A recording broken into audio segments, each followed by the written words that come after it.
Hola y bienvenidos al cuarto capítulo del podcast Visión. Estamos aquí en León, Guanajuato, en la clínica de Alergo Bajío con el doctor Ulises García. ¿Cómo está, doctor? Ya de repente un poco cansado tras la consulta, pero sin duda creo que esto es parte de la cuestión que tenemos que informar. Con mucho gusto y agradezco tu invitación. Muchas gracias, doctor. ¿Qué tal estuvo su día en consulta? ¿Tuvo muchos pacientes? Sí, pues son muchos pacientes que cada vez se ven más, sobre todo por esta época, que es una época de lluvia, donde empiezan a crecer muchas plantas silvestres, empiezan a polinizar cada una de ellas y sin duda pues es una época donde nuestra consulta pues siempre es un poco mayor. Ok. Eso es interesante de saber, sobre todo porque como personas como yo que sufrimos de alergias, pues sí nos interesa mucho entender todo este proceso de cómo saber qué hacer con las alergias o cuándo son los periodos en los que nos agarran mucho más las alergias, ¿no? Entonces, ¿en qué escuela estudió, doctor? Yo soy egresado de la Universidad Popular Autónoma del Estado de Puebla, que se abrevia UPAEP, en el año 2003. Posteriormente hice una especialidad en Inmunología Clínica y Alergia, ya egresado en el 2007, y pues actualmente laboro acá en el Centro Médico Nacional del Bajío. Y pues la especialidad la realicé en el Centro Médico Nacional Siglo XXI en la Ciudad de México, dentro del IMSS. Ok. ¿Cuántos años lleva trabajando ya, desde que se graduó hasta este momento? Pues de la graduación, fue en el 2007, ya como inmunólogo y alergólogo, pues ya llevo aproximadamente 12 años, voy para 13 años laborando en mi especialidad, en todo lo que conlleva la parte de alergología e inmunología clínica. Ok. ¿Y qué conlleva todo esto? ¿Cómo fue que le llamó tanto la atención? Pues fíjate que siempre es muy importante el conocer por qué el sistema inmunológico responde de alguna manera. Entonces, el poder saber que de repente existen enfermedades donde participa e interactúa el sistema inmunológico con respuestas excesivas o cuando no responde adecuadamente ante algún agente patógeno o algún agente que pues, nos genere una infección, eso me llamó mucho la atención. Entonces, dentro de las reacciones excesivas a algo, alguna proteína ambiental, pues siempre tenemos las alergias que como consecuencia dan problemas de conjuntivitis, inflamación de los ojos, rinitis, inflamación de la nariz o asma, inflamación de los bronquios, y eso es lo que me ha gustado, por supuesto, desarrollar y enfocarme. Por lo tanto, siempre esas respuestas de nuestro propio sistema inmunológico me llamaron la atención para poder dar un seguimiento, un estudio y, por supuesto, un tratamiento para mejorar la calidad de vida de los pacientes. Claro. Dentro de su carrera, entonces, a lo que se dedica o lo que más puede decir que hace es justamente eso, ¿no? A entender cómo funciona cada diferente alergia, saber cómo contrarrestarla, saber qué diferente tipo ¿cuál es la palabra? De síntomas sufre cada paciente, ¿no? Y cómo ayudar a contrarrestar esos síntomas. Sí, sin duda. Creo que actualmente pues tenemos todo un potencial diagnóstico pues muy efectivo, ya sea para poder establecer si un paciente le hace daño un polen de un pasto, el polen de un árbol, algún epitelio de animal, pues tenemos esa posibilidad diagnóstica para poderle decir al paciente, no nada más tienes asma o rinitis alérgica, sino decirle cuál es el factor que lo causa y de qué manera, por supuesto, yo puedo intervenir en su tratamiento y en la mejoría en su calidad de vida. Ok, ¿y las pruebas de alergia cómo se hacen? ¿Cómo se genera esos pólenes? ¿Cómo se consiguen para poder saber? Para poder saber, normalmente pues ya son empresas que se dedican a la concentración del polen, de cada una de las plantas que se encuentran en el medio ambiente. Ese polen lo purifican y ese polen lleva un proceso, el cual pues hay múltiples empresas que se dedican a la venta de ese tipo de alergenos ya establecidos, y le llamamos nosotros estandarizados, que es lo ideal para poder saber qué concentración de polen nos va a dar una reacción.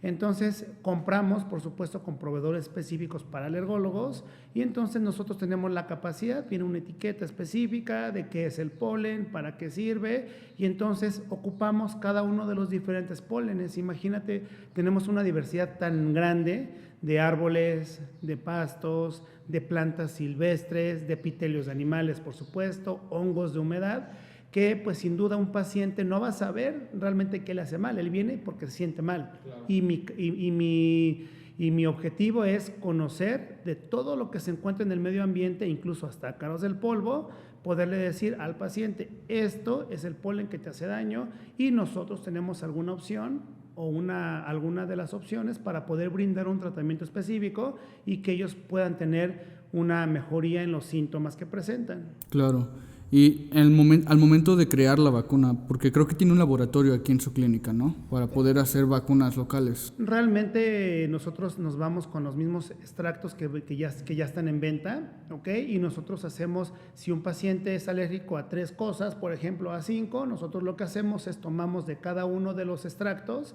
¿ok? Y hacemos la vacuna específica para cada paciente. Entonces, eso es la manera convencional.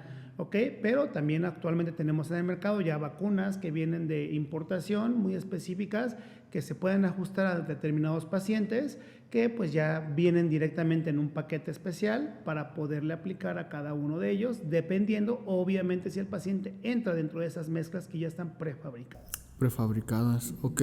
Hay 2 tipos entonces de vacuna, también creo. Es la oral y es la inyectada. ¿Cuál es la diferencia entre una y otra? Normalmente la parte inyectada pues es a veces para el paciente la lata de estarse aplicando una vacuna por semana, una aplicación subcutánea con jeringas de insulina que no es otra cosa que pues unas jeringas muy pequeñas pero que nos pueden dar por supuesto la facilidad de inocular el extracto en el brazo, ¿okay? O en la zona que el paciente decida también. Nosotros le explicamos cuáles son las zonas ideales y pues ya realmente de ahí es como lo práctico es una sola parte, una sola aplicación por semana. Hay otras que son aplicaciones mensuales, que son las que te platico, que ya posteriormente se pueden utilizar ya con vacunas prefabricadas de importación, ¿ok? Y la vía sublingual pues realmente son gotitas abajo de la lengua, pero quizá la ventaja es que pues no tenemos ninguna molestia, menos efectos adversos, ¿ok? Pero la desventaja es que tienen que estarlo aplicando todos los días. Todos los días. No se le debe olvidar al paciente. Claro, sí me imagino, sí. Entonces, al momento de hacer la fabricación con los pólenes que el paciente necesita, tiene que haber un proceso largo para crear la vacuna. ¿Se puede crear dentro de semanas, días o tiene que llevar a cierto...? Normalmente lo que tenemos, al tener los frascos ya, los extractos concentrados, nosotros mismos hacemos nuestras diluciones, ¿ok? Entonces tenemos frascos menos concentrados, del concentrado hacemos diluciones y vamos quitándole pues cierta concentración para iniciar con el paciente con lo menos concentrado. Nosotros lo podemos hacer en un solo día, ¿ok? Pero siempre y cuando tengamos los extractos que ya se manejan para nosotros como alergólogos, ¿va? Ya tenemos los concentrados y ahí podemos hacer, para eso tenemos un personal especializado en este tipo de terapias que hace ya directamente una vacuna específica y que pues ya disminuye por supuesto cualquier posibilidad de error, ¿no? Porque está especializada en la realización de este tipo de productos. Ok, es muy interesante saber y entender todo eso. Hay casos, por ejemplo, de alergias muy difíciles, muy complicadas, como lo que viene siendo la alergia a la penicilina. En ese momento, ¿cómo se crea o cómo uno se percata al momento de hacer la prueba o cómo es el polen para saber si eres alérgico a la penicilina? Normalmente, fíjate, para eso es diferente. Para detectarlo, normalmente la alergia a medicamentos o penicilina en especial es que el paciente haya sido expuesto y que haya reaccionado. Y qué bueno que haces esa pregunta porque muchas veces llega la gente preguntándome, quiero saber a cuántos medicamentos soy alérgico y eso no es posible. El paciente solamente para saber si es alérgico es que ya se expuso y ya tuvo una reacción. Claro. Totalmente. Yo lo puedo comprobar. Por ejemplo, si se inyectó 3 fármacos y presentó una reacción, yo tengo que saber diferenciar de esos 3, puedo hacer algunas pruebas en especial, ¿ok? Con los fármacos a cómo los consume el paciente. Nosotros hacemos una dilución también con esos fármacos y desglosamos y yo le puedo decir al paciente, puede ser este fármaco o el siguiente para poder, porque él quiere saber qué es, pero yo no puedo hacerle a todos los fármacos porque si no ha sido expuesto el paciente y no ha tenido ninguna reacción, no sirve absolutamente de nada. Okay. Desafortunadamente es así. No es como cualquiera que quiera hacer un test de pruebas de medicamentos, de querer hacer algo como muchos para saber a cuál es, para no tomar, no, porque si no ha sido expuesto nunca el paciente a ese tipo de medicamentos, pues no va a salir absolutamente nada. Absolutamente nada. Ok, eso es bueno para saber. Mucha gente no lo sabe, no lo entiende y no lo comprende. Exacto. También otra de las preguntas que me intriga mucho hacerle es, ¿las alergias con el asma tienen algún choque? ¿Tienen algún problema? Pues realmente eso es algo bien interesante porque no es un choque, es una relación directa. Tú lo dices, puede ser que el paciente tenga rinitis y que de repente esos mismos pólenes que le ocasionan su rinitis son el origen de lo que puede iniciar directamente la enfermedad que comúnmente le llamamos asma. Entonces, el polen que le ocasionó la parte de los síntomas nasales es el mismo que le ocasiona los síntomas bronquiales en ese momento. Entonces, ¿qué pasa? Que el asma tiene una posibilidad de origen de un 70% alérgico. Entonces, pues de ahí viene lo importante, ¿no? Que realmente ofrecer un tratamiento que nosotros como alergólogos podemos tratar y ofrecer un tratamiento a un paciente con asma, definitivamente porque la mayoría de pacientes con asma son alérgicos. Son alérgicos. Y justamente le iba a preguntar eso, pero me lo respondió justamente. Sí. Una de las preguntas que también me intriga saber y preguntarle es, ¿cómo se crea el concepto de esta clínica, Alergobajío? Ok, fíjate que hace 12 años que ya tengo trabajando directamente aquí en un hospital pues muy importante de la ciudad, pues ya al hacer siempre pues la parte de nombres, correos electrónicos y todo, pues siempre esta zona es conocida dentro del corazón del Bajío, ¿no? Entonces siempre creo que es importante planearse objetivos a mediano y a largo plazo para poder entender que pues es una zona muy importante, es una zona en la cual existen también muchos procesos de alergia a múltiples cosas, y entonces al hacer una combinación de mi especialidad con la zona, pues fue algo que desde hace 12 años pues se me vino en mente, ¿no? Ahora, el hecho de que poco a poco ha ido creciendo, por supuesto, la consulta, he ido pues ya tratando cada vez a más pacientes, pues me hace, por supuesto, también crear un concepto en el cual ya poder estar como poco a poco dándole esos servicios dentro de toda la rama de alergia, que es hacer estudios de funcionamiento pulmonar, pruebas de alergia, nebulizaciones y exámenes mucho más sofisticados para pacientes con asma, pues crear un lugar donde yo pueda generar una mejor atención a nuestros pacientes. Claro, claro, claro. Entonces, dentro de justamente las metas a corto, mediano y largo plazo, ¿qué metas tiene o cuáles son sus expectativas para el futuro, para mediano y para largo plazo?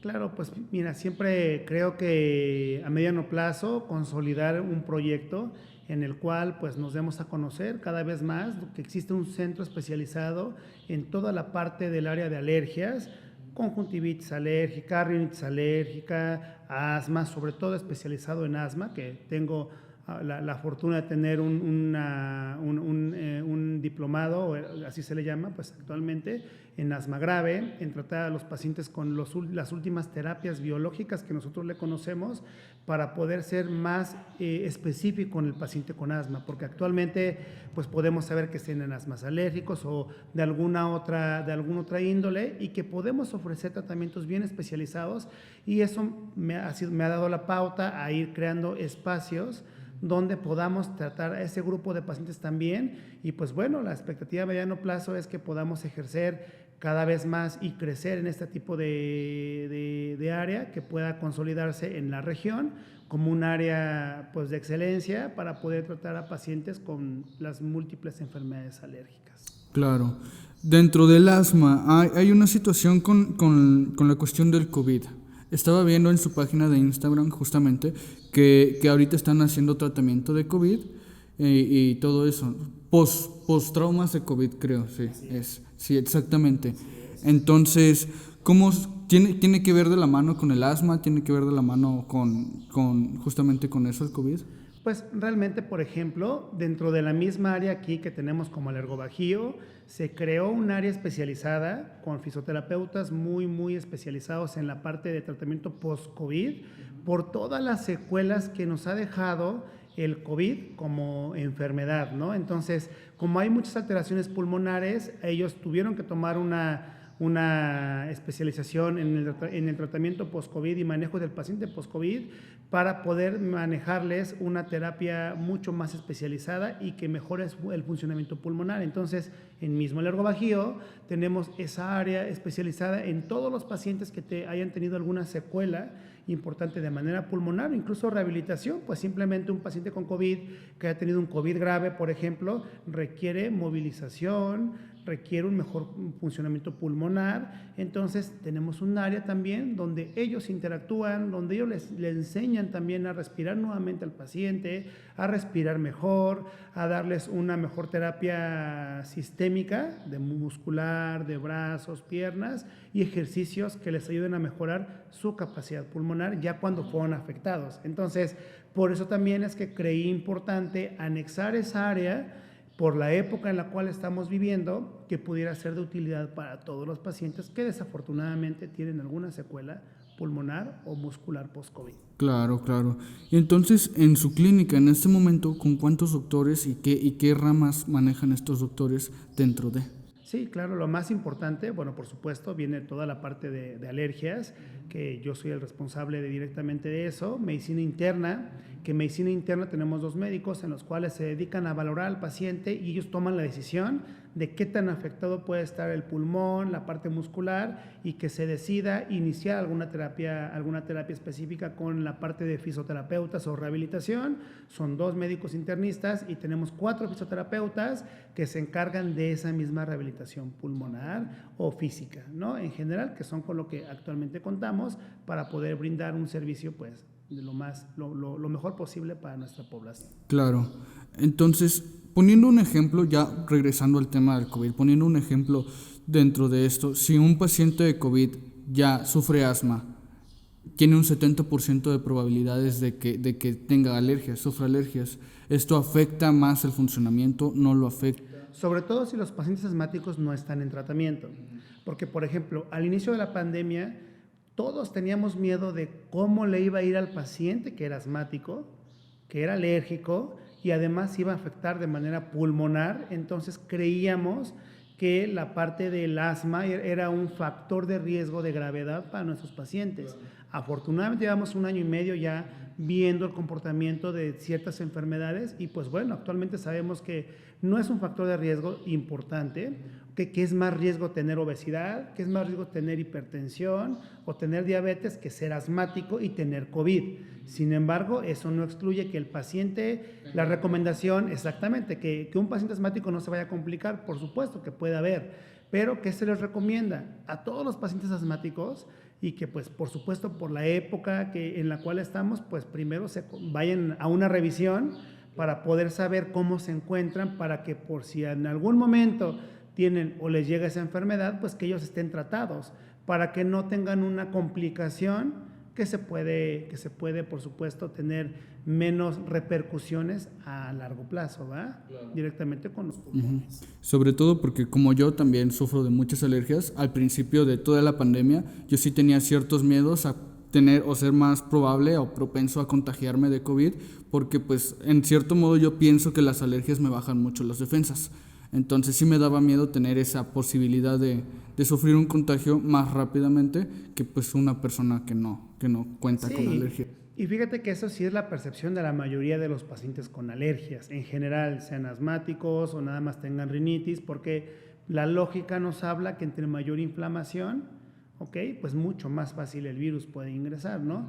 Definitivamente sí es parte es algo que pues la mayoría afortunadamente tomó sus precauciones, pero de todos modos pues tampoco es todo, ¿no? No se excluye de ser contagiado, pero pues también entre ejerza un tratamiento y esté bien tratado y controlado el paciente de enfermedad alérgica, pues por supuesto disminuye el factor de riesgo de gravedad para el paciente que aún cuando se infecte de COVID. Claro, claro. ¿Qué se le recomienda hacer a los doctores cuando tienen, por ejemplo, un paciente en cirugía que no les informó o no sabía que era alérgico a la penicilina o al látex?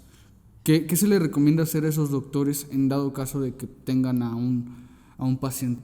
Fíjate que sí, nos llega a suceder que de repente ya de quirófano nos están diciendo que algo pasó, alguna reacción, sospechando por supuesto algún fármaco que se utiliza en el transoperatorio y todo, y pues sí, al paciente se le puede pasar, ¿no? Hay veces que al paciente se le olvida o al paciente pues no nos da la información a veces totalmente correcta o no lo sabe y que hacen alguna reacción al látex. La verdad es que siempre una valoración con el servicio de alergología en el hospital que sea, ¿ok? Porque tenemos que establecer también y tenemos que establecer cuáles son los cuidados, incluso hasta con la alimentación. Claro. ¿Ok? Número 1, con la parte del látex. Número 2, de qué cuidados debe tener el paciente que tiene alergia al látex, porque cuando lo operen, pues casi todo tiene látex, ¿no? Los guantes, los cauchos que se utilizan en las tapas de los fármacos.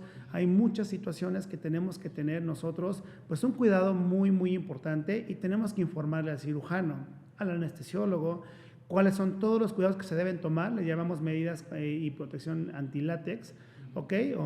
Para que el paciente pues tenga una mejor evolución, porque se puede prevenir, ¿no? Ya cuando se sabe, por supuesto, ¿no? Entonces, en ese momento siempre les digo al médico que se encuentre ahí o que se encuentre en alguna complicación, bueno, lo principal, dar las medidas de soporte si ya se les complicó en ese momento, la adrenalina, que es lo más importante, ¿ok? Y los medicamentos que pueden estar ya, porque pues está canalizado, es fácil de que ellos lo puedan resolver, y posteriormente una valoración con nosotros para que entonces sí les demos todas las medidas de un quirófano libre de látex para poder tener pues, los cuidados necesarios. Y si ya es el paciente, diagnosticamos completamente la parte de alergia al látex, extender una recomendación de que se haga una placa o algo para que en cualquier momento se sepa que él no puede estar expuesto al látex. Porque imagínate un accidente, lo llevan a cualquier hospital y si no tiene una marca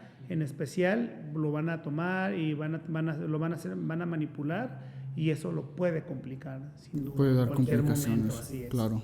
Así es. ¿Y qué tan riesgoso es? ¿Es una probabilidad alta de que se complique mucho? Claro, pues le llamamos riesgo de tener reacciones adversas en ese momento de una anafilaxia, que es una reacción grave. Has escuchado probablemente de que choques anafilácticos o algo por alergias. Bueno, son con mayor riesgo, por supuesto, a tener ese tipo de problemas. Y bueno, pero con las recomendaciones, sin duda, pues disminuimos muchísimo todos los factores de riesgo que tiene nuestro paciente. Ok. ¿Cómo ha sido su trabajo, cómo ha sido trabajar en diferentes instituciones a través de tantos años de carrera? ¿Cómo ha sido darse cuenta de qué es lo que le gusta de ciertas instituciones, qué es lo que no le gusta, qué debería usted hacer justamente aquí en su clínica, o cuando pensó, debería ser una clínica y debería adquirir cierto tipo de cosas, no debería tener cierto tipo de cosas? ¿Cómo se fue dando cuenta? ¿Fue complicado, fue difícil o fue fácil? Pues realmente que en el transcurso del tiempo tú vas viendo qué es lo que más te interesa y qué es lo que más te gusta de tu propia área, ¿ok? Entonces creo que no ha sido complicado, porque afortunadamente las instituciones públicas nos abren la puerta a nosotros como especialistas para poder trabajar, poder conocer una diversidad tan importante de padecimientos y por supuesto seguir aprendiendo y seguir creciendo, ¿no? Entonces, poco a poco los mismos pacientes de las instituciones públicas nos han dado la oportunidad de saber más, ¿no? Y cada vez estar actualizándonos más por ellos para poderles brindar un mejor tratamiento. Entonces, eso de que de repente en algún hospital yo pudiera estar incómodo, no, afortunadamente no. Siempre ha sido el hospital donde yo laboro actualmente, público, por parte del Seguro Social, ha sido realmente un hospital excelente, donde tenemos casi todo lo que podemos ofrecer para nuestros pacientes. Y entonces, pues bueno, cuando ya te das cuenta que hay determinadas áreas que te gustan un poco más de tu propia especialidad, bueno, pues vas dando ese camino, ¿no? Directamente para que especializándote un poquito más en ciertas terapias, como te decía, en mi caso sobre asma grave, dando pues un mejor entendimiento al conocer el por qué se comportan así y qué manera les puedes brindar un tratamiento pues mucho más especializado, ¿no? Entonces, por eso agarras ciertas áreas más específicas sin descuidar tus generalidades como especialista, pero le pones un énfasis, y eso es lo que me he dedicado, por supuesto, y actualmente, y a darle ese plus, ¿no? A la clínica para poderle dar un poco de mayor atención a nuestros pacientes. También ir a abrirse espacio, campo, dentro de tanta competencia, porque aquí, sobre todo en León, Guanajuato, pues hay mucha competencia médica, ¿no? Entonces, sí entiendo que le ha estado costando o le ha costado mucho trabajo poder llegar hasta donde está el día de hoy. Es de mucho orgullo poder decir ya en este momento, tengo una clínica, ¿no?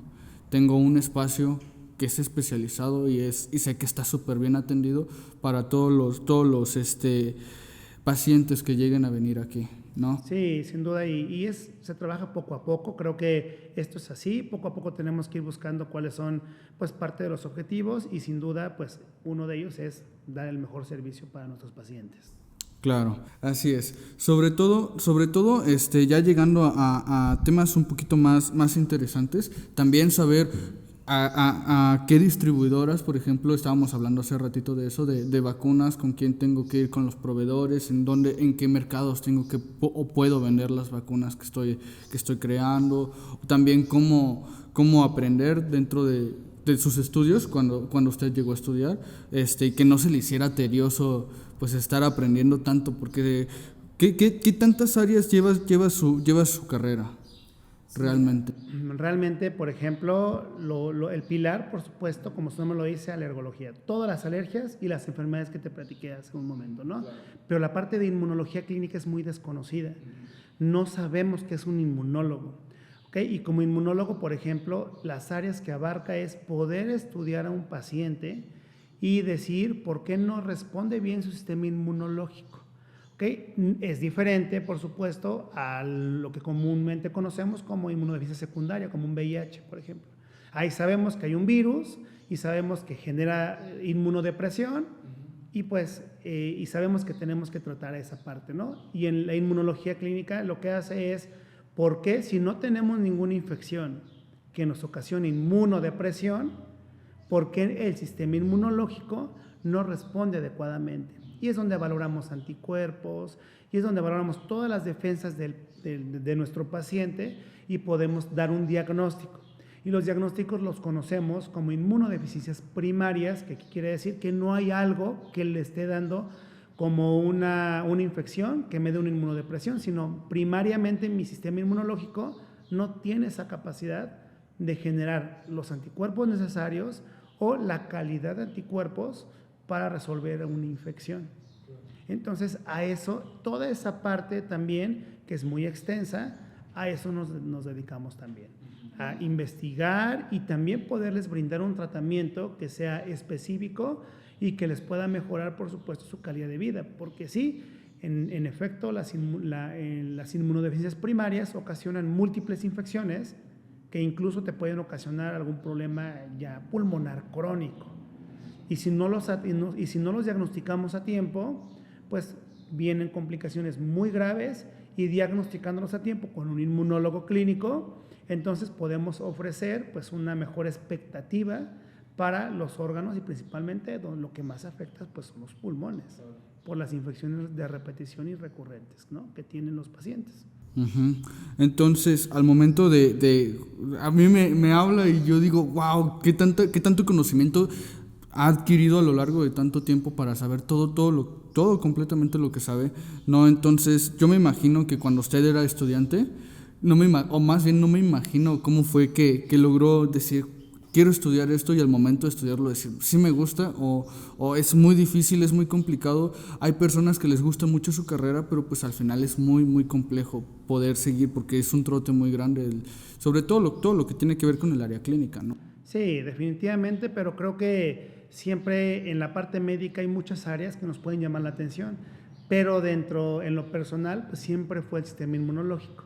Entonces, desde la parte de la carrera es enfocarnos a las respuestas del sistema inmune, leer un poco más a fondo, y ya cuando uno está inmerso en esa área, donde podemos ver que el sistema inmunológico involucra las alergias, inmunodeficiencias primarias y otras enfermedades que son un poco más raras, pero que entran dentro de mi área. Bueno, pues por supuesto que para mí siempre fue de que me gustaba. ¿Pero fue difícil? Y sí, sí es difícil, claro, entender de repente respuestas moleculares y estar estudiando ciertas cosas complicadas que a veces también en la parte de residencia, como nosotros les decimos cuando estamos en el transcurso de la especialidad, es complicado, ¿no? No es como, ay, pues lo leo y tan fácil, no es aprenderse a entender, por supuesto, la respuesta, y entonces, pues sí, poco a poco se te van abriendo áreas de oportunidad para decir, pues por acá puede ser también, lo puedo tratar así y darle una mejor respuesta a nuestro paciente. Y también, así como tú me estás preguntando, ¿no? Responderle a un paciente de una manera que pueda ser entendible y que podamos comprender ambos y nos podamos entender, porque sabemos que tú hablas un idioma diferente y que yo no entiendo. Si no buscamos un intermedio, ajá, exactamente, claro. no llegamos a algo claro, y lo mismo de mi área, ¿no? Entonces, eso nos da, ese conocimiento nos da el poder tener también el poder compartirlo con nuestros pacientes, y pues claro que siempre el estar en ese ámbito pues nos hace que a mí me apasiona lo que hago, me gusta mucho, entonces poderle transmitir a mi paciente que sobre todo qué es lo que tiene, qué es lo que y de qué manera lo podemos ayudar para que salga adelante y que en conjunto podamos hacer un buen trabajo. Claro, claro. Una vez que salió de la universidad, ¿fue fácil para usted encontrar trabajo o fue complicado? Me imagino que para muchos es complicado, para otros es un poco más fácil, pero también dentro de este proceso de tantos años de construcción y puede ser que incluso de desconstrucción, de conocer cosas, hacer cosas, ¿qué tantas piedras en el camino se le han atravesado? Pues mira, que de alguna manera siempre debo estar agradecido con la institución que me formó. Dentro del Instituto Mexicano del Seguro Social tenemos un área que le llaman de contratación cuando todos sus egresados salen. Entonces, hay años que hay más áreas de oportunidad, hay años que no hay áreas de oportunidad de las especialidades, y afortunadamente en el año que yo terminé, pues fue que había esta área de oportunidad, ¿no? Ya no fue de andarle buscando, ellos le llaman una feria de plazas, así. Entonces terminamos de estudiar en la Ciudad de México en siglo XXI, a la semana tenemos que ir a esa feria que le llaman así, y te dicen, hay esto para ustedes, lo tomas o lo dejas. Por supuesto, en ese momento me ofertaron este lugar, que afortunadamente estoy muy agradecido, porque de alguna manera, aunque yo no soy de acá, me ha abierto las puertas para un crecimiento profesional muy importante, y entonces seleccioné, fue un poco fácil, por así decirlo, pero no quiero decir que para todos sea igual, ¿no? Entonces a mí me dieron esa oportunidad, yo la tomé, me vine directamente para este hospital, y entonces en un hospital de esta institución pues estoy laborando,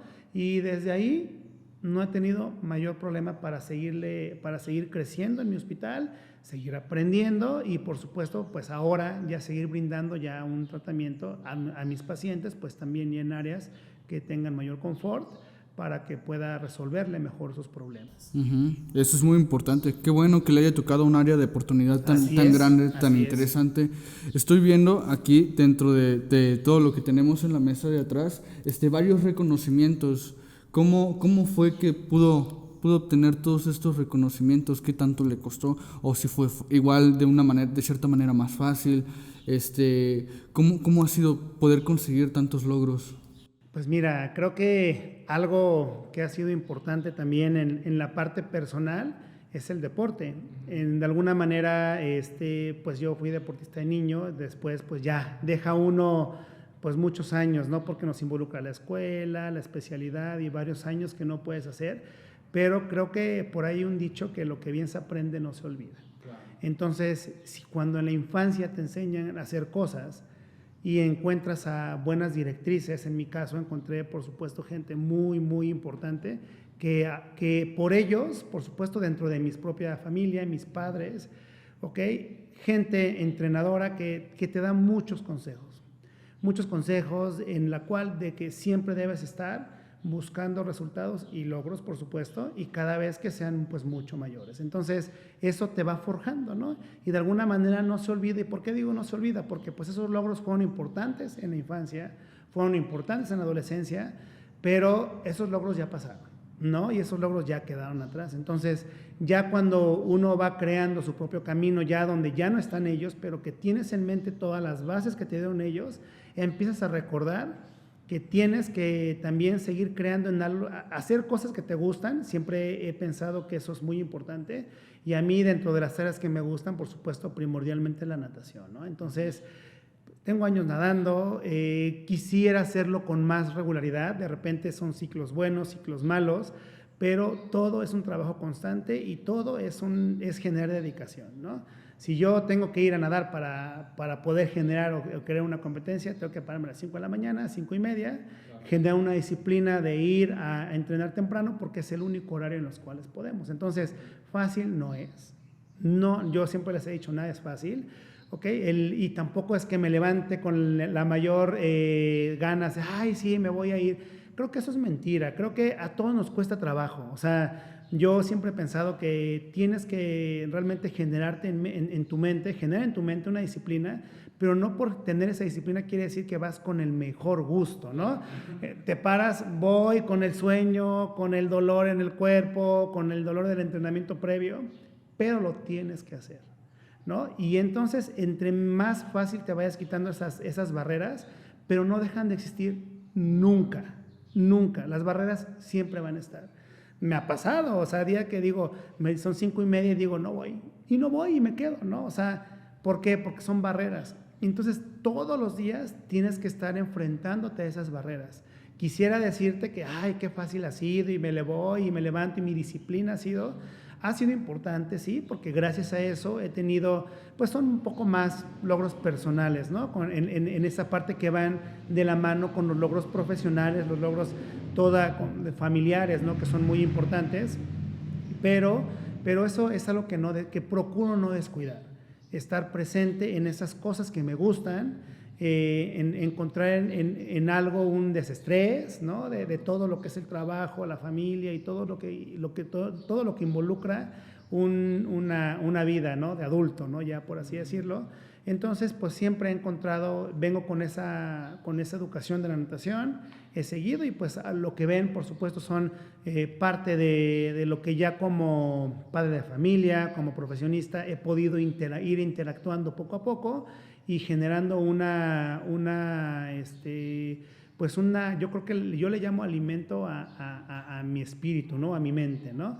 Eso me alimenta a mí, afortunadamente, pues nada más a mí, y ya a quien yo pueda transmitirlo, ¿no? Que pues principalmente siempre he pensado que es mi familia, ¿no? Que quisiera transmitir a mi familia que hay que trabajar, hay que seguir y tener una disciplina para poder lograr lo que uno quiera, ¿no? Y entonces, y eso nos da poco a poco, y ha sido años, no es algo sencillo, es algo de años, siempre me cuesta levantarme temprano, es parte de, no me acostumbro, pero pues lo hago porque quiero mejorar cada día más. Claro, claro, doctor.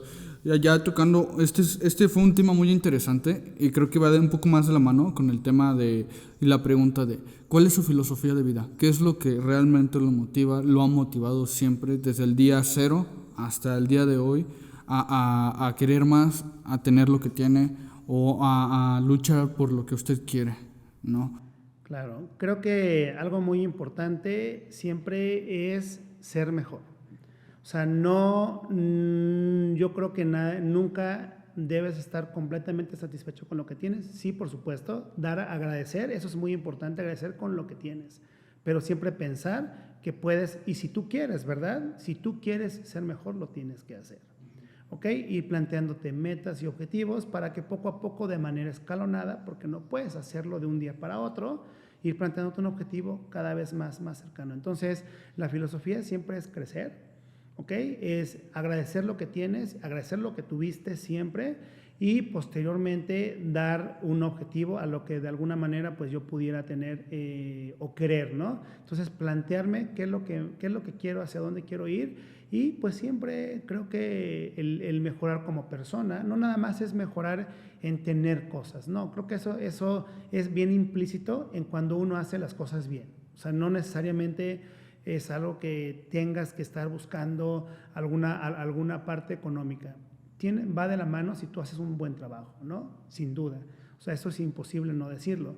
pero lo más importante es que te sientas bien con lo que haces y después, una vez que te sientes bien, generarte un objetivo nuevo y disfrutar. Creo que disfrutar lo que haces es algo que te va dando de la mano para generar nuevos objetivos. Entonces, yo soy profesor, soy papá, soy esposo, soy deportista, soy hijo, ¿no? Y procuro que todo eso en una balanza esté siempre equilibrado. A veces habrá momentos en los que uno es más, uno es menos, pero yo creo que siempre buscar un equilibrio para poder lograr todos tus objetivos. No puedes avanzar si tienes todo en uno y muy descuidado otra cosa. Siempre creo que tienes que ir buscando un equilibrio entre todo lo que eres. Si tú eres hijo, si eres novio, si tú eres pues novio, ¿no? Si ser todo lo que seas profesionista, ir dándole un valor siempre, pero a todo, ¿no? Entonces, el equilibrio emocional, creo que eso es lo que nos da la pauta para seguir incrementando, y en lo personal, eso es a lo que yo considero que me ha dado la pauta y seguiré pensando, y bueno, hasta que por supuesto poco a poco pueda tener alguna modificación, pero eso es lo que me da el estar y el seguir ofreciendo pues lo mejor de mí, ¿no? Para cada una de las áreas a las cuales me dedico. Claro, doctor. Dentro de todo esto, habló hace poquito acerca de que le gustaría o enseñarle a su familia, a sus hijos, pues sí, lo aprendido ya de usted, ¿no?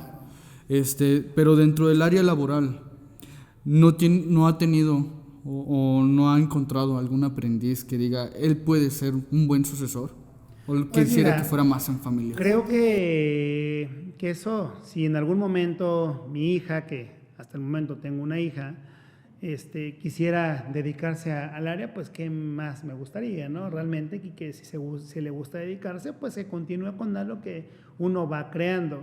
Pero en caso de que no, por supuesto, pues siempre yo me dedico como parte del proceso también de ser profesor de varios médicos troncales que llaman medicina interna, de especialidades troncales, y también parte de especialistas que están en formación, ¿no? Para alergia e inmunología clínica.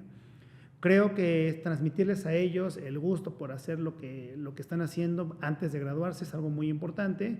Y sí, sigo en búsqueda, sobre todo, ¿sabes de qué? De gente que me apoye, ¿no? Claro. Que esté aquí, que pueda yo confiar en ellos y que pueda saber que tienen una muy buena capacidad para poder apoyarme, porque ahí sí yo les puedo enseñar y ellos me tienen que retribuir, ¿no? De alguna otra manera también la misma enseñanza, ¿no? Creo que las generaciones deben ser, mi punto de vista es que cada generación deben ser mejores y que los alumnos deben superar a los maestros, siempre creo eso, y de alguna manera creo que pudiera ser algo, que debe ser algo factible, pero mientras, pues sí, definitivamente la búsqueda de personal para poder trabajar y hacer un mejor equipo siempre estará en mente para mí. Claro, eso es muy, muy importante, doctor. Agradezco muchísimo la oportunidad de que nos hayan podido invitar, más bien de que haya aceptado la invitación. Agradezco mucho el espacio, que haya puesto su sala de juntas de su clínica para poder hacer posible esta entrevista. Me gustaría, no sé si le gustaría más bien decir algunas últimas palabras para el público. Sí, pues claro que de alguna manera agradezco, por supuesto, tu espacio. Creo que siempre es muy importante el compartir y el comunicar, pues siempre cuando van de la mano de un especialista y gente que se dedica a esto como tú y como todo tu equipo, sin duda, pues muy agradecido, porque son espacios que siempre uno anda buscando, ¿no?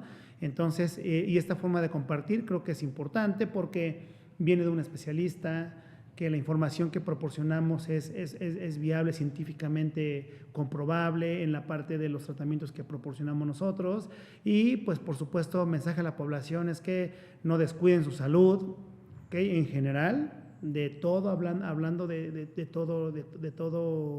toda medida.